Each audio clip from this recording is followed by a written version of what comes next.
Osaka, on vient d'arriver, on a pris le Shinkansen. Vas-y, montre-moi un petit peu Osaka. Bah, du coup là c'est la gare d'Osaka. On est arrivé à Shinosaka et là on est du coup à la gare d'Osaka. On va aller au Pokémon Center Osaka. Ah, tu as hâte? Ouais, j'ai hâte. Il y a quoi comme exclusivité au Pokémon Center Osaka? Aucune idée. Aucune idée. Ton ressenti sur le voyage? Bah écoute, ça va, j'ai dormi un petit peu et puis on a regardé quoi faire sur la route. Ok. Donc là on va aller au Pokémon Center comme tu disais. Ouais. Et on va aller manger. On va à l'hôtel d'abord et ensuite on va aller manger. T'es pressé d'aller manger? Ouais, j'ai faim. J'ai hâte de manger du ramen. Apparemment à Osaka il y a beaucoup de ramen. Ouais, sans doute c'est l'une des villes où la gastronomie est le plus important, je crois. Ok, Ouais. ça va. Il y a des trucs que tu veux visiter ou pas à Osaka? Moi je suis ouvert à tout, du moment qu'on Ouvert. profite à fond. Bon bah c'est parti. Mais c'est Yeah. parti.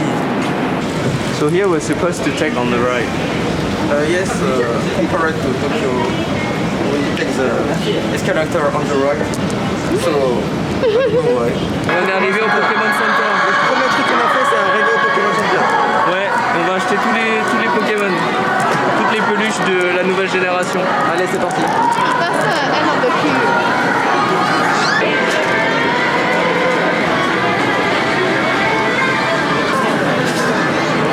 Is it Yassine's one? Wow.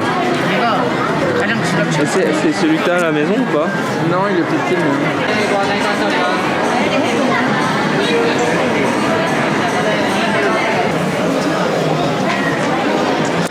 Ils ont fait un film là, à côté?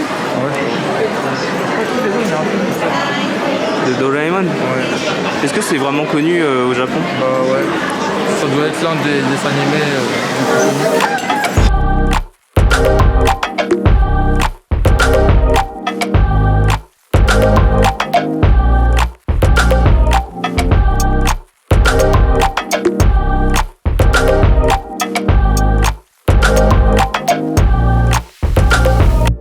Salut, est-ce que tu peux te présenter rapidement et un peu raconter ton parcours? Comment tu es arrivé pour vivre à Tokyo? Salut, je m'appelle Yacine, je suis venu étudier au Japon. Tout ça s'est fait naturellement, j'ai juste contacté l'école où je voulais étudier. Puis ils m'ont donné toutes les explications qu'il fallait. Puis après j'ai sauté le pas et j'y suis allé.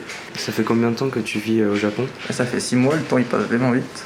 Du coup on s'habitue, ça va de mon côté, je me suis habitué assez vite. C'est la première fois que tu vas vivre à l'étranger. Est-ce que tu avais déjà visité le Japon avant?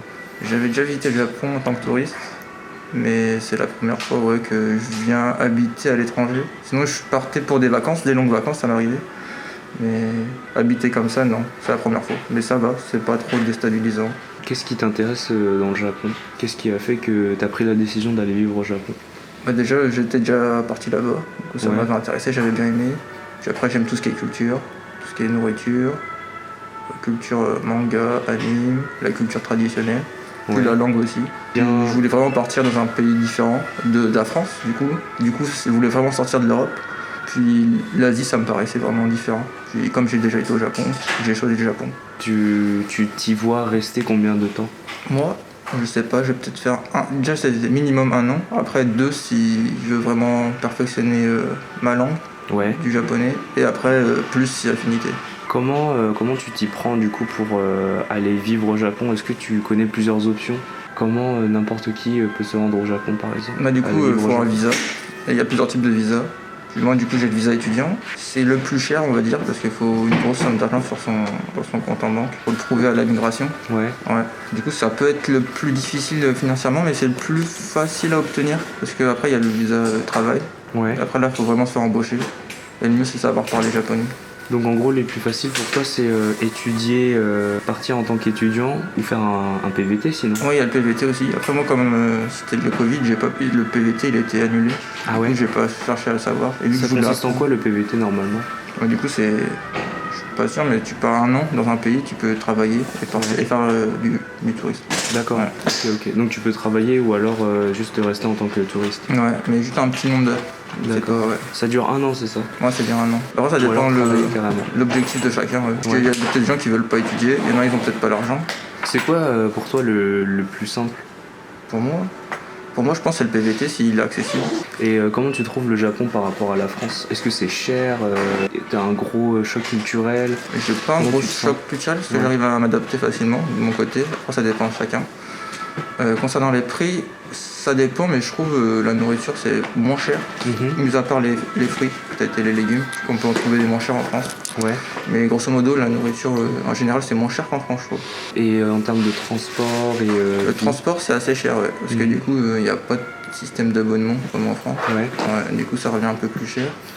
Mais après de la vie en général, comme je disais, nourriture, et on peut trouver des endroits où dormir pas si cher que ça. Pas si cher que ça. Ouais. Comment tu t'y prends pour faire des connaissances? Tu connaissais déjà des gens sur place? Est-ce que tu rencontres facilement des Français ou tu rencontres plutôt des étrangers? Moi je rencontre surtout des étrangers, où j'étudie.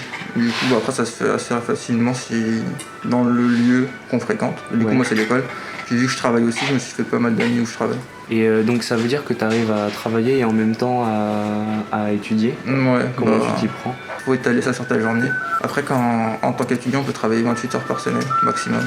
Avec ton visa? Ouais. Du coup ça se fait bien. Puis moi c'est recommandé vu que ça permet de financer du coup mon quotidien. Et là tes cours c'est des cours de japonais. Ouais. Donc là tu apprends à parler japonais. Tu arrives à parler au quotidien, à échanger avec des japonais? Ouais ça va, après c'est plus facile. C'est facile de comprendre et d'assimiler mais c'est difficile de s'exprimer. Ouais. C'est comme dans toutes les langues je pense. On peut comprendre facilement les gens, je peux comprendre des textes facilement, je peux faire mes examens facilement et comprendre, mais parfois pour parler c'est un peu plus difficile. Tu Après, penses faut continuer à parler. Tu penses qu'il faut parler couramment japonais pour vivre ici, ou alors est-ce que tu arrives à t'en sortir avec juste l'anglais par exemple? Avec juste l'anglais non, je pense pas. Enfin après tu peux peut-être vivre juste avec l'anglais, mais je pense que tu vas passer à côté de plein de trucs. Et surtout d'amitié je pense, et de rencontrer des gens. Du coup le mieux c'est de savoir parler quand même. Donc qu'est-ce que tu recommanderais à quelqu'un qui adore la culture japonaise pour aller vivre au Japon? D'abord c'est de venir en vacances s'il n'a jamais été, parce qu'il y en a ils peuvent être déçus. Faire le pour et le contre de s'ils veulent le faire vraiment ou pas par rapport à leur situation actuelle. Et s'ils sont à fond, il faut y aller. Ok, ouais, c'est intéressant. Ouais. Il y a des gens qui sont totalement perdus, qui seraient intéressés par ce genre de vie, mais qui ne savent pas du tout comment s'y prendre en fait. Tu vois. Après avec internet c'est facile, si vraiment on doute on peut trouver toutes les infos sur internet. En termes de coûts, si disons tu viens au Japon et que tu cherches du travail mais que tu n'as pas encore de travail, il faut avoir économisé j'imagine. Par rapport au travail, pour avoir survivre, un visa, je veux dire, sans un visa de travail. Ou en tant qu'étudiant? Si disons je prends un PVT, est-ce que tu recommandes de trouver un travail avant, de passer en touriste sur place et puis après tu trouves un travail? Ouais ça aide pas mal parce que du coup pour trouver un travail c'est mieux d'être sur place. Ouais. Du coup s'il y a possibilité d'avoir un visa qui dure longtemps, c'est plus facile pour chercher. Après le visa touriste il dure 3 mois, il n'y a pas besoin, on l'obtient directement à l'aéroport quand on arrive, du coup ça peut être pas mal aussi. Il dure combien de temps le visa touriste? 3 mois. 3 mois, c'est ça? Ouais. Okay. Et c'est facile ou pas pour un Français de trouver du travail? Si on parle la langue, peu importe d'où on vient. Et tu peux viser quoi comme type de travail? Pour donner des exemples comme ça. Aucune idée en vrai. Non, aucune idée. Moi du coup je vais viser par rapport à mes diplômes, mais après ça dépend de chacun. Puis je pense n'importe qui peut trouver. Après il faut avoir un bon réseau aussi, il faut essayer de le développer. Et si disons tu pars en PVT, moi j'ai entendu dire que des gens ils arrivaient à trouver du travail, tu sais, en tant que serveur dans des bars. Ah, tu parles de travail comme ça? Du coup moi je travaille dans une entreprise, mais après ça c'est vraiment les baito, du coup c'est les jobs à temps partiel. Après ça, avec ça c'est pas viable sur le long terme quoi, c'est vraiment si on fait des études ou PVT. J'ai entendu dire qu'il y avait beaucoup d'Américains qui trouvaient du travail en étant tuteurs d'anglais. Ouais, dans des académies un peu privées, c'est ça? Ouais. Et ça se trouve avant de partir ou alors il vaut mieux qu'on trouve vraiment sur place? Sur internet j'avais lu quelques discussions, il y en a je pense qui trouvaient avant et en fait ils partaient après. En tout cas, moi, après, je voulais pas être prof d'anglais, du coup, j'ai pas trop cherché de ce côté. Alors ça, nous sommes dans un 7-Eleven et tu peux faire plusieurs trucs dans le 7-Eleven comme acheter du café pour 100 à 200 yens. Et là, c'est une machine qui permet de faire quoi, Yacine? Ça fait photocopie, tu peux acheter des places de concert pour aller dans des attractions. Tu peux faire plein d'autres trucs, tu peux faire des cartes postales. Tu peux réserver genre Disneyland, tout ça. Ouais, c'est ça, ouais. T'as des magazines. Et là, ça sert à quoi? Là, c'est un ATM, c'est pour retirer de l'argent. C'est un ATM pour retirer de l'argent. Il y a des petits parapluies si jamais il pleut. Il y avait des différentes variétés de boissons. Et même à manger ici, sur le comptoir qui est là-bas. Il y a beaucoup de nourriture. En tant que Français, Est-ce que tu as des problèmes de discrimination? Comment tu te sens en fait? Comment tu es accueilli en tant que Français au Japon? Non, ça va, moi ça se passe bien. Après, il y a des gens, quand t'es étranger, peut-être ils vont te regarder avec plus d'insistance, mais moi j'ai pas de problème. Généralement, les gens sont sympas. Ouais, après, je pense que ça dépend des gens, de la situation, j'ai de la chance quoi. Enfin, après, dans chaque pays, il y a des gens qui sont plus discriminants que d'autres. Enfin, c'est pas parce qu'on est au Japon qu'il y a que ça quoi. Donc c'est un truc qui t'affecte pas particulièrement en fait? Bah, moi d'être ça français. va. Ouais. Non. Et au final, après 6 mois de vie au Japon, comment tu fais le bilan de ta vie? Est-ce que ça te plaît?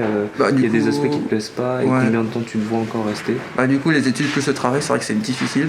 Ouais. Et moi, je travaille jusqu'à assez tard. Du coup, c'est vrai que je suis assez fatigué en ce moment.